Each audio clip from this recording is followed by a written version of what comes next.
Agama Islam adalah suatu agama yang kita katakan adalah agama universal. Agama yang mengatur di dalam segala-galanya. Mengatur kehidupan rumah tangga, mengatur negara, mengatur atau berbicara politik, berbicara ya. Jangan jauh-jauh lah kita. Kita berbicara dan ada berbicara saja yang kita tentunya akan pelajari di sini.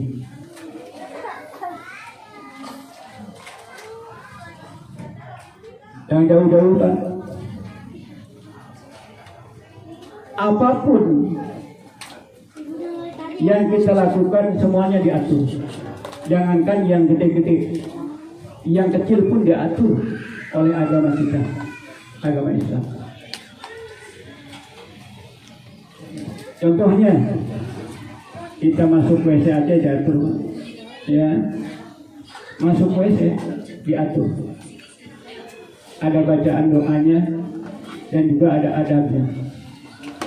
Adabnya adalah masuk kaki kiri, keluar kaki kanan. Masuk ke dalam rumah, masuk kaki kanan, keluar kaki kiri. Masuk ke dalam masjid apalagi, masuk kaki kanan, keluar kaki kiri. Dan juga ada doa-doanya. Mau makan, ada adabnya dan ada doanya. Mau tidur, ada adabnya dan ada doanya. Termasuk bapak dan saudara sekalian, mau tidur, hubungan suami istri, ada adabnya dan ada doanya. Kadang-kadang doanya kelupaan, nggak kebaca.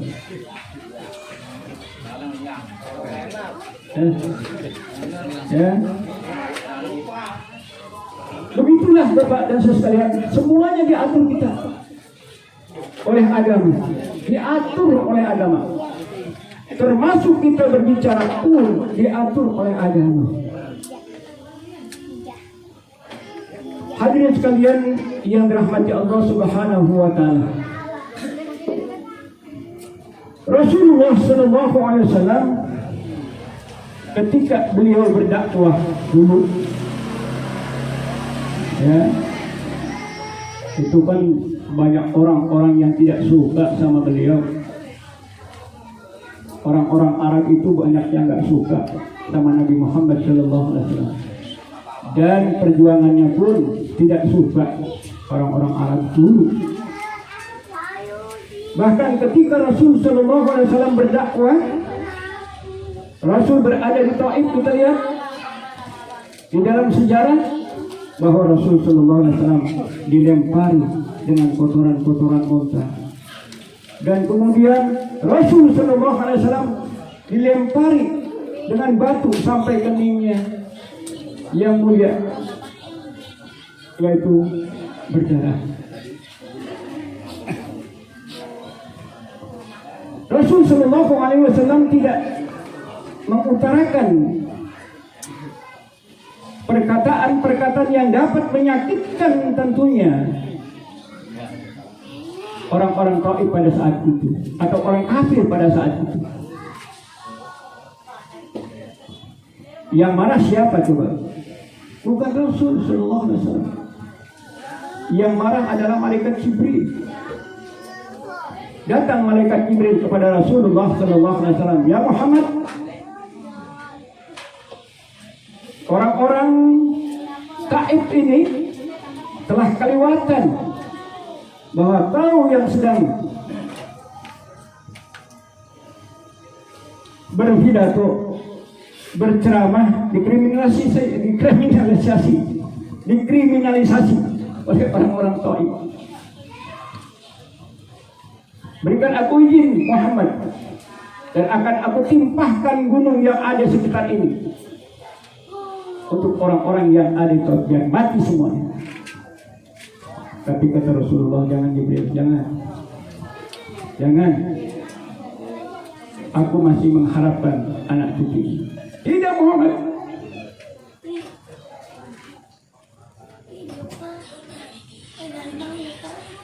fil aba fil abna. Apa yang dilakukan oleh seorang bapak, orang tua, pasti dilakukan oleh anaknya. Kalau orang tuanya kafir, anaknya juga kafir.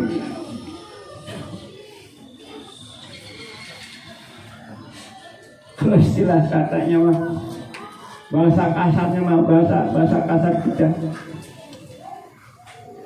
Bapaknya kalong, anaknya kampret. Ini bahasa kasarnya.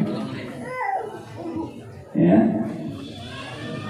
Apa yang dilakukan oleh bapak pasti dilakukan oleh anak. Enggak. Ya Jibril, kalau memang anaknya tidak melakukan dan tidak beriman, saya masih tetap menunggu dan menunggu nanti cucunya beriman kepada Allah Subhanahu wa taala. Jangan. Begitu hebatnya Rasul sallallahu alaihi wasallam. Maka Rasulullah sallallahu alaihi wasallam minta izin kepada malaikat Jibril alaihi salatu wasallam, ya Jibril, izinkanlah aku akan mendoakan orang-orang yang ada di sekitar Taif ini, orang-orang Arab yang ada di sekitarnya. Bahkan apa kata Rasul sallallahu alaihi wasallam, Allahumma hdi qaumi fa innahum la ya'lamun. Ya Allah, tunjukkanlah kepada kami, kepada mereka orang-orang kafir, mereka itu tidak tahu bahwa aku ini adalah utusanmu menyampaikan agamamu. Begitulah Bapak dan Ibu sekalian. Seharusnya kita pun demikian keadaannya. Maka oleh karena itu hadirin sekalian, kadang-kadang kita kan suka mancing-mancing, Pak. Mancing-mancing agar orang menjadi emosi, agar orang menjadi emosi sama kita, mengeluarkan kata-kata yang tidak bijak, kata-kata kotor dan lain sebagainya. Maka oleh karenanya Bapak dan Ibu sekalian, kata-kata semacam itu akan menyakitkan hati seorang. Lisan memang kecil, lisan memang murah, tapi lidah adalah sangat berbahaya. Makanya kata Rasul sallallahu alaihi wasallam, salamatul insan bihifdzil lisan. Orang akan selamat karena dapat menjaga lidahnya. Orang banyak teman karena lidah. Orang banyak musuh karena lidah, dan seterusnya. Maka oleh karena itu Bapak dan Saudara sekalian, kita agar senantiasa terhindar dari perkataan-perkataan yang jelek, terhindar daripada perkataan-perkataan yang tidak sesuai dengan akhlak Islam, maka mari kita batasi. Bagaimana cara kita membatasinya? Menjaganya adalah dengan banyak berzikir kepada Allah Subhanahu wa taala. Saudara hadirin sekalian, ketika orang akan meninggal dunia, itu biasanya dia akan mengucapkan sesuatu yang biasa dia ucapkan pada saat-saat dia hidup dan bergembira. Ketika orang itu banyak berzikir, maka ketika nanti dia akan dipanggil oleh Allah Subhanahu wa taala, dia akan meninggal dunia, dia mengucapkan kalimat-kalimat yang baik, kalimat-kalimat thayyibah. Lisannya dipakai berzikir kepada Allah Subhanahu wa taala. Tangannya banyak mengeluarkan sedekah. Telinganya banyak digunakan untuk mendengar kalimat-kalimat thayyibah. Kakinya digunakan untuk banyak melangkah ke masjid, ke mushola, ke tempat-tempat yang baik, ke tempat-tempat pengajian. Nanti ketika malaikat Israel datang dan akan mencabut nyawa seseorang, karena orang itu adalah rajin berzikir kepada Allah Subhanahu wa taala. Berat untuk malaikat Israil untuk menyambut nyawa seseorang dari mulutnya. Lalu malaikat Israil laporan kepada Allah Subhanahu wa taala, "Ya Rabb, gak sanggup aku mencabut seseorang ini nyawanya dari mulutnya, karena mulutnya sering mengucapkan zikir dan lidahnya lasikon, lidahnya itu ada terus berada di di langit-langit lak-lakannya, artinya dia sedang mengucapkan kalimat la ilaha illallah. Mulutnya banyak membaca salawat, mulutnya membaca Al-Quran, telinganya digunakan untuk mendengar kalimat-kalimat Allah Subhanahu wa taala, matanya digunakan untuk menangis pada malam hari, mencucurkan air mata karena menangis daripada apa yang telah dilakukan, menyesali daripada dosa-dosa yang dilakukannya. Berat malaikat Israil untuk mencabut itu semuanya.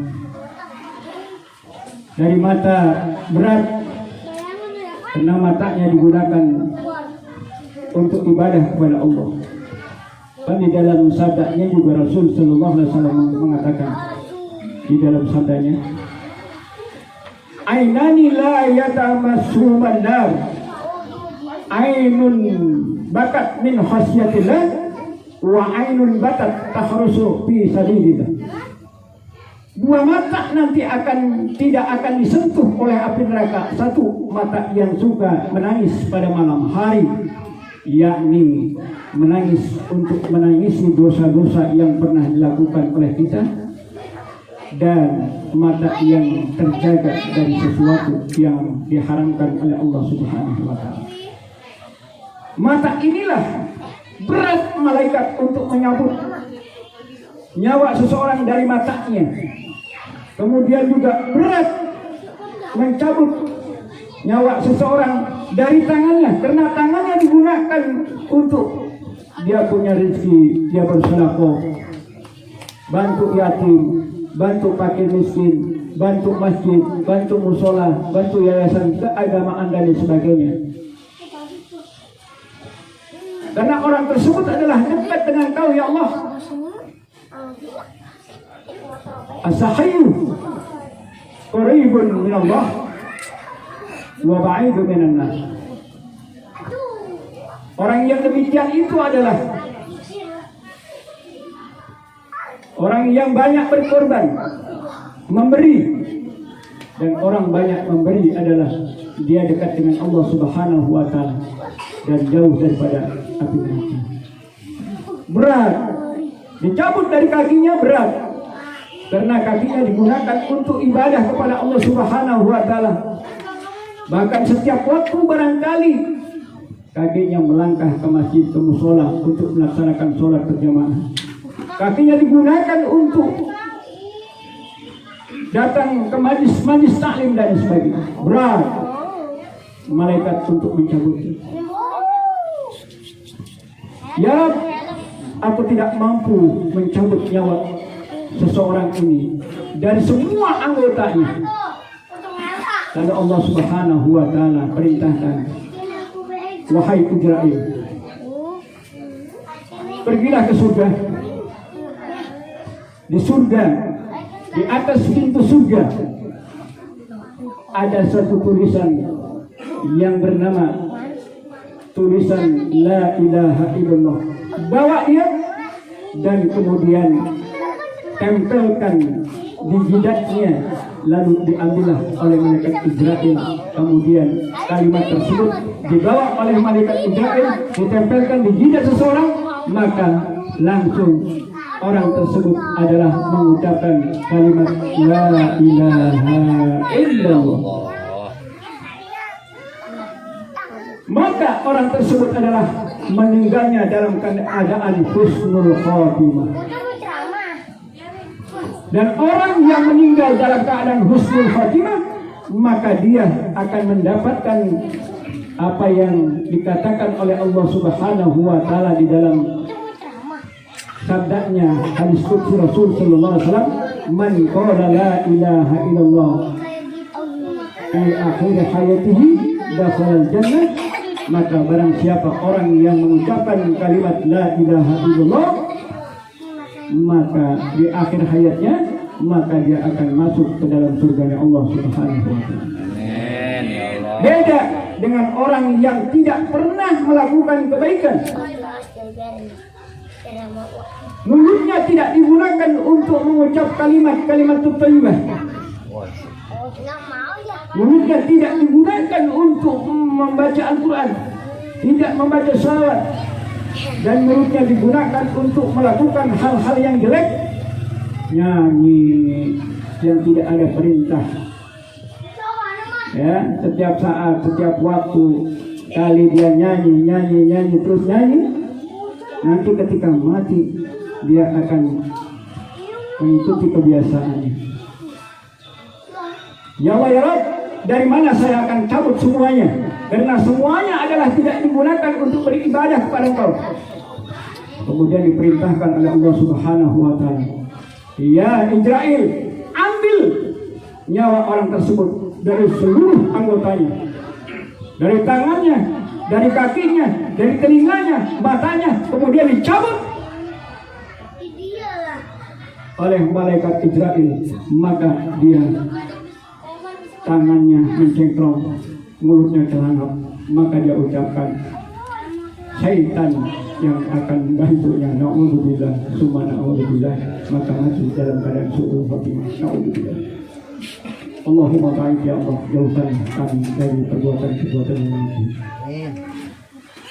Hadirin sekalian yang dirahmati Allah Subhanahu wa taala. Jadi mudah-mudahan kita kumpulnya pada malam ini adalah mendapatkan satu berkah, mendapatkan ilmu, dan mendapatkan pahala yang besar dari Allah Subhanahu wa taala. Saya mudah-mudahan kalimat-kalimat yang tadi kita baca, kalimat thayyibah yang kita baca, baik itu adalah surah Yasin, tasbih, tahmid, dan sebagainya kita baca, maka mudah-mudahan itu akan menjadikan amal ibadah kita dan akan memudahkan kita pada saat Allah Subhanahu wa taala, yaitu memisahkan ruh kita dengan jasad kita, yakni meninggal dunia. Mudah-mudahan meninggal dalam keadaan husnul khatimah. Dan kita yakin dan percaya bahwa almarhumah Ibu Hajah Hundiah tentunya adalah ini seseorang muslimah yang salihah. Mudah-mudahan dia mendapatkan husnul khatimah. Amin ya rabbal alamin. Masuk ke dalam surganya Allah Subhanahu wa taala. Amin ya Allah. Makasih jazakumullah khairan jazaa. Semoga Allah Subhanahu wa taala memberikan kepada kita panjang umur, sehat walafiat, bisa melaksanakan ibadah, menambah ibadah kita kepada Allah Subhanahu wa taala. Mudah-mudahan anak kita, cucu kita, semuanya oleh Allah Subhanahu wa taala diberikan kekuatan iman dan Islam, dan mudah-mudahan bisa melaksanakan perintah Allah Subhanahu wa taala, menjalankan kewajiban agama untuk masa depan beliau, agar senantiasa dia menjadi pemuda-pemuda tentunya harapan bangsa dan amin. Amin. Al-Fatihah lil qabul wa bil usul wa ila hadrat rasul bi niyatil madhkur. Al-Fatihah. Alhamdulillah bismillahirrahmanirrahim. Alhamdulillahirabbil alamin arrahmanir rahim maliki yaumiddin. Iyyaka na'budu wa iyyaka nasta'in. Ihdinas siratal mustaqim. Shiratal ladzina an'amta 'alaihim ghairil maghdubi 'alaihim waladdallin. Tutuplah dengan doa. Tadi doa untuk almarhumah, sekarang adalah doa untuk kita. اللهم صل وسلم على سيدنا محمد في الأولين والآخرين وبارك وسلم رضي الله تعالى عن صحابة رسول الله أجمعين. بسم الله الرحمن الرحيم. الحمد لله رب العالمين حمدا يعافي نعمه ويكفي مزيده. يا ربنا إلهنا لك الحمد ولك الملك ولك الشكر كما ينبغي بجلال كلمة سلطانك. سبحانك لا نحصي ثناء عليك أنت كما أثنيت على نفسك. اللهم صل على سيدنا محمد وعلى آل سيدنا محمد طيب القلوب ودوائها وعافية الأبدان وشفائها ونور الأبصار وضيائها. اللهم طول أمورنا وبارك أمورنا وصحي ألسننا ونور قلوبنا وثبت إيماننا وأحسن أخلاقنا ووسع أرزاقنا وإلى الخير قربنا ومن شر بعدنا وفي هوائنا في الدنيا والآخرة. اللهم اجعلنا واجعل أولادنا وذريتنا وتلامذتنا من أهل الخير من أهل القرآن ولا تجعلنا وإياهم من أهل الدين إنك على كل شيء قدير. اللهم اجعل جمعنا هذا جمعا مرحوما وتفرقنا من بعده تفرقا معصوما. ربنا آتنا في الدنيا حسنة وفي الآخرة حسنة وقنا عذاب النار والحمد لله رب العالمين. والله الواحد لكم الكريم. السلام عليكم ورحمة الله وبركاته. Waalaikumsalam warahmatullahi wabarakatuh.